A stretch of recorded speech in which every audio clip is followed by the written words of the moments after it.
welcome to our 41st post-cabinet press briefing for 2024 and our last briefing for 2024. To lead us as usual, let me invite the chair of the post-cabinet briefings, Dr. Muswere, Minister of Information, Publicity and Broadcasting Services, to give us today's cabinet highlights. Dr.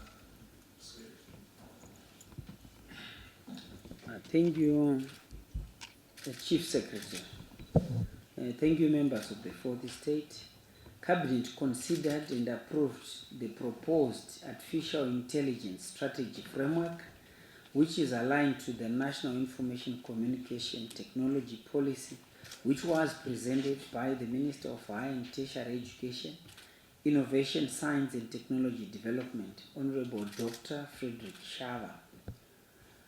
Cabinet wishes to advise that the Zimbabwe National Artificial Intelligence Strategy is also aligned to the National Development Strategy 1 and the Smart Zimbabwe 2030 Master Plan, which is aimed at driving economic growth through industrialization by promoting the adoption of artificial intelligence technologies in key sectors such as manufacturing, agriculture, mining and services. It focuses on modernizing Zimbabwe's economy and transitioning from a resource-based economy to one driven by technology and innovation. It emphasizes on developing digital infrastructure such as high-capacity fiber networks and 5G technologies, as these are essential for enabling AI adoption across various sectors of the economy.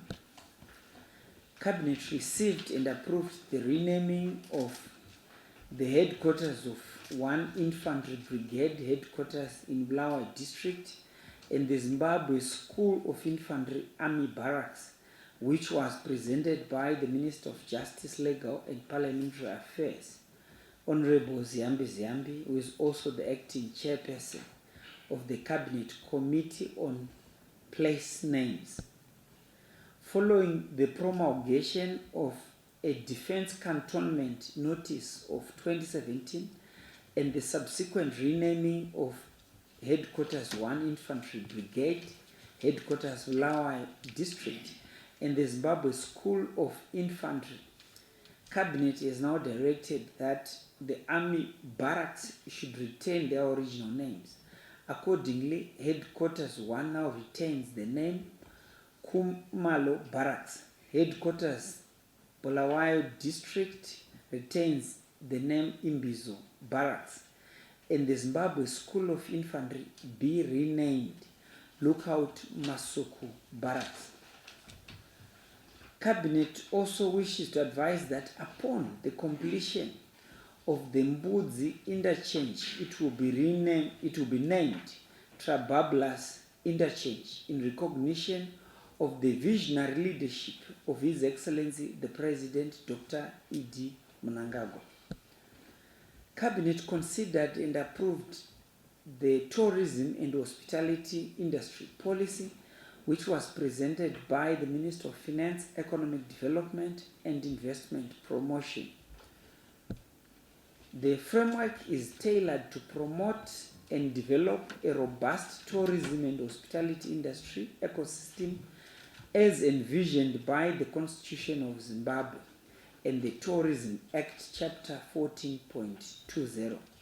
The policy is underpinned by 6 primary goals as follows: the utilization of innovative frameworks to accelerate tourism and hospitality industry development and promotion, strengthening human capacity development in the tourism and hospitality industry, developing a robust physical and digital infrastructure for the tourism and hospitality industry, strengthening a facilitatory, legal and regulatory infrastructure for the tourism and hospitality industry, developing and utilizing innovative and stable financing infrastructure for the tourism and hospitality industry, and fostering regional and international cooperation to grow the industry. The policy framework will be supported, among others, by a robust institutional framework for coordination, monitoring, and implementation modalities. Cabinet received a report on the implementation of the 100-day cycle priority projects for 2024 as presented by the Minister of State for National Security in the Office of the President and Cabinet, Honorable Lovemore Matuke. Cabinet highlights that 367 projects were implemented in 2024 and the achievements were recorded particularly in manufacturing, social protection, and infrastructure sectors. Progressive delivery of affordable and decent accommodation remains a priority of government working in partnership with various contributing partners in the public, private, and non-governmental sectors, including local communities. The digital economy continued with the aim of bridging the digital divide between the urban and the rural populace. Food and nutrition thematic area improved food sufficiency, culminating into the reduction of food insecurity being perpetuated by climate change-induced drought. The rest of the sectorial performance across the 14 thematic areas of the National Development Strategy 1 will be publicized and disseminated for the information of citizenry. Cabinet received and approved the implementation plan for the Presidential Rural Solarization Project, which was presented by the Minister of State for National Security, Honorable Lovemore Matuke. Cabinet approved the Presidential Solarization Project, which is a livelihoods initiative aimed at providing sustainable renewable solar energy to household beneficiaries in the 8 rural provinces of the country. The project targets approximately 200,000 beneficiaries a year and will run for a period of 5 years, starting from 2025. The Rural Infrastructural Development Agency will oversee the implementation of the project through an interministerial steering committee architecture comprising experts from local universities. The project will be financed by the government of Zimbabwe and other stakeholders and will provide affordable but advanced solar technologies to power gadgets such as light bulbs, radios, television, phone chargers, laptops, small refrigerators, submersible pumps, and Wi-Fi. Local youths and women will be trained to participate in the installation program, which will be implemented in the districts and villages across the 8 provinces of the country. Cabinet received and noted the report on His Excellency the President, Dr. E.D. Mnangagwa's visit to the SADC headquarters on the 13th of December 2024, which was presented by the Minister of Foreign Affairs and International Trade. His Excellency the President, Dr. E.D. Mnangagwa, who is also the chairman of SADC, together with the President of Botswana, Advocate Duma Gideon Boko, received the SADC headquarters building from the Bongo Investment Proprietary Limited. The building had been governed through a build, lease and transfer public-private partnership agreement between SADC and Bongo Investments and the government of Botswana as a guarantor since 2003. His Excellency the President, who is also the chairperson of SADC, together with the President of Botswana, also officiated at the SADC groundbreaking ceremony in terms of the standby Force Regional Logistics Depot in Rasesa village. The Regional Logistics depot will support regional peace and humanitarian missions under the African Union Standby Force Policy Framework. Cabinet received and noted the report on the 29th Conference of Parties to the United Nations Framework Convention on Climate Change held in Baku, Azerbaijan, which was presented by the Minister of Environment, Climate and Wildlife, Honorable Dr. Stembiso Nyoni.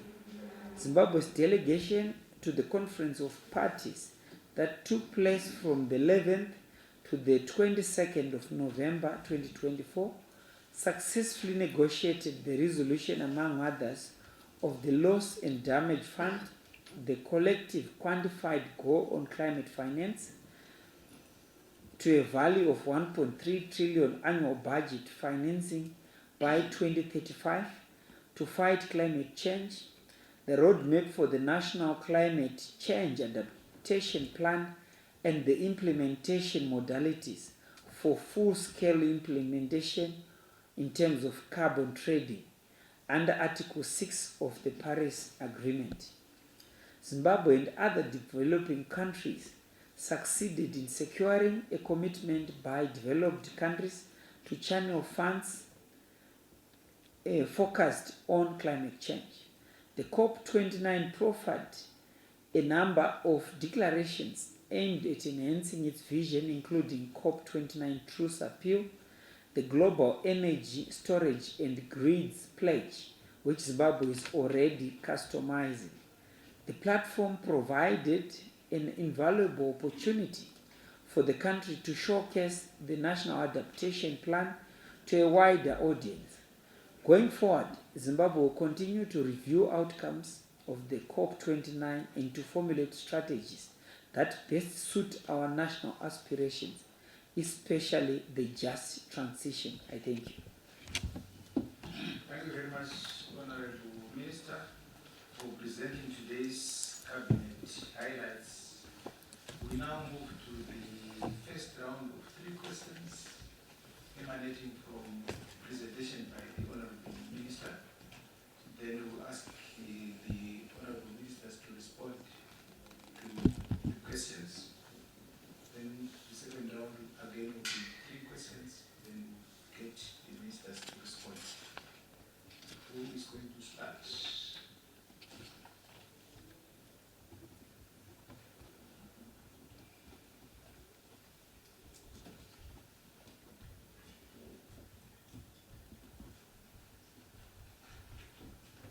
Yes. Thank you very much, Chief Secretary. My name is Chawala Cruz from ZBC. My question is directed to the Minister of Tourism and the Hospitality Industry. We have heard about the tourism and hospitality policy. In terms of its implementation, what effect does it have on the numbers in terms of the visitors, probably according to the policy projections? Yes, any other question?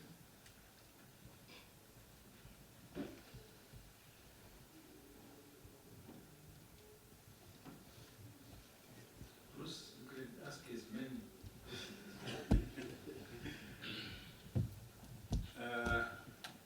Probably I might be going off rail, but from the renaming of both interchange, I want to find out from the Minister of Transport for this year, how many kilometers have been done of road network and what impact to the economy? Thank you. Yes. Muswere from SciFM. Just to add on this question, I also want to hear the budget I used so far, the monetary value that you have used in terms of infrastructure development this year, roads. Over to you, Honorable Minister. Thank you, Chief Secretary. The first question from Bruce what effect does the new policy have in terms of the numbers, in terms of the visitors? Over to you, Minister of Tourism.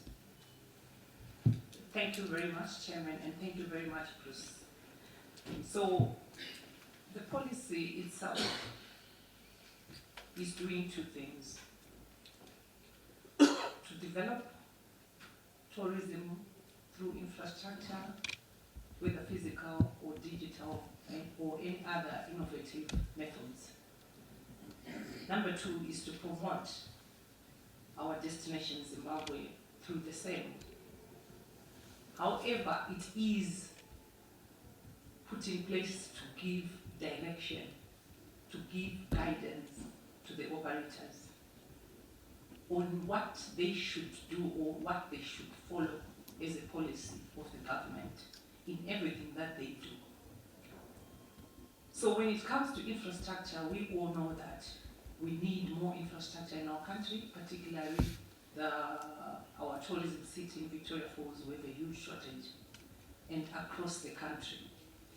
But we are now building new infrastructure, physical infrastructure, following the policy, and following the new trends, and following the President's Vision 2030, as well as the direction that he has given in his NTS1.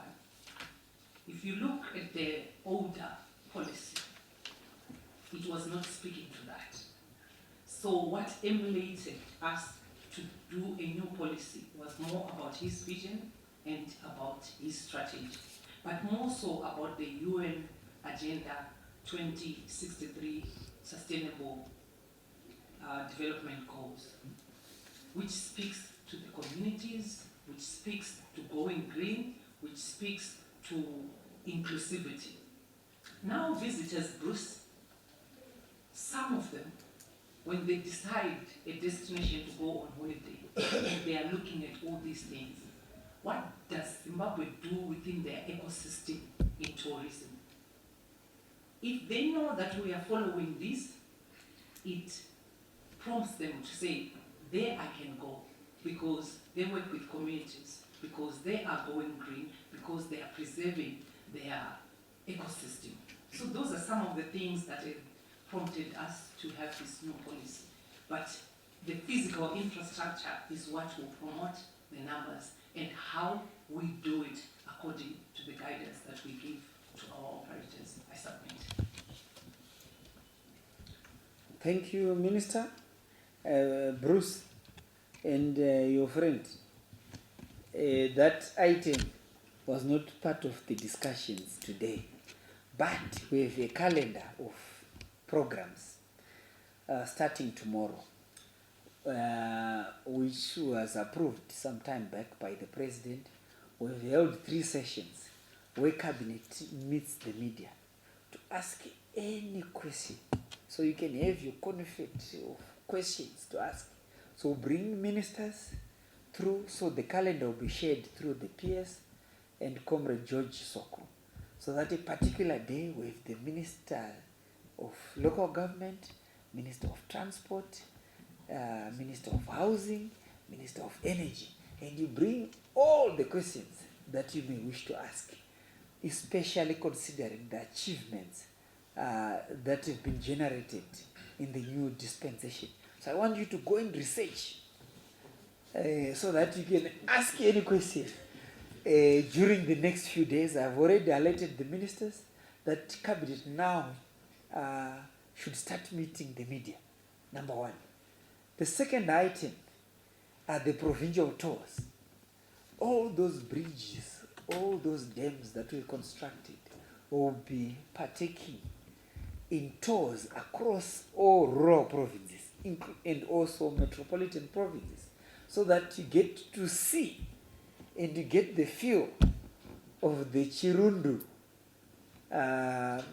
Bike Bridge Road, in terms of especially the Mashingo Bike Bridge Road and the Mashingo to Harare Road, and also the plans that we've put in place all the way to Chirundu.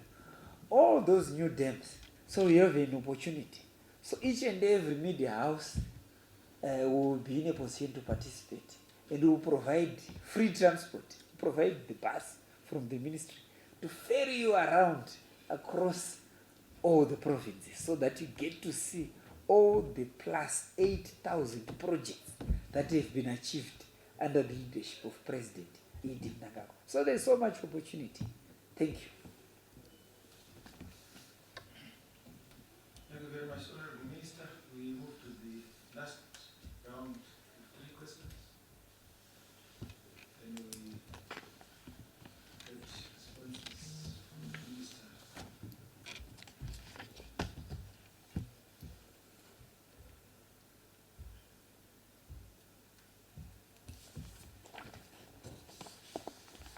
Yes. Maybe the honorable minister skipped a paragraph, I'm not sure, but there's a tropical issue that is going on whereby some fish in Lake Muswere died and also animals died. Did the cabinet by any chance discuss such issue? If not, the Minister of Information, I'm sure you might say something about it. Is there any anybody else?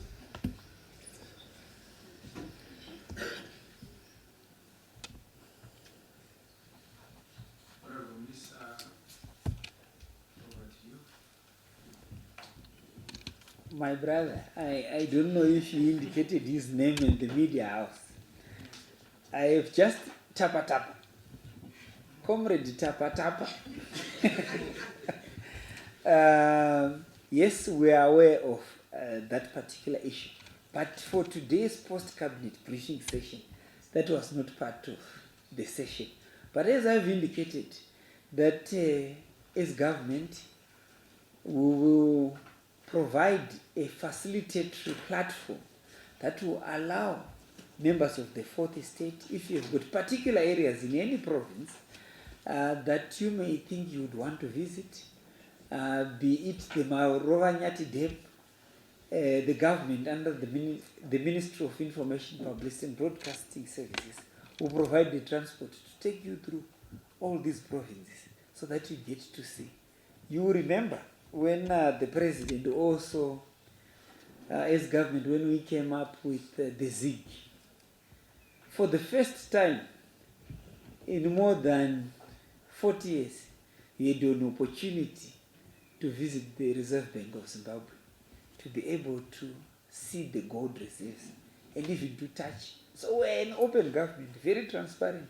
So Comrade Tapa Tapa, you should come and participate, especially on the provincial tours. If you want us to deal with Muswere or any other Lake Muswere, we will be in a position to respond to any question. Thank you so much. Thank you very much, Honorable Minister. Honorable Ministers, for today's post-cabinet press briefing. We've come to the end of today's post-cabinet press briefing. But as the last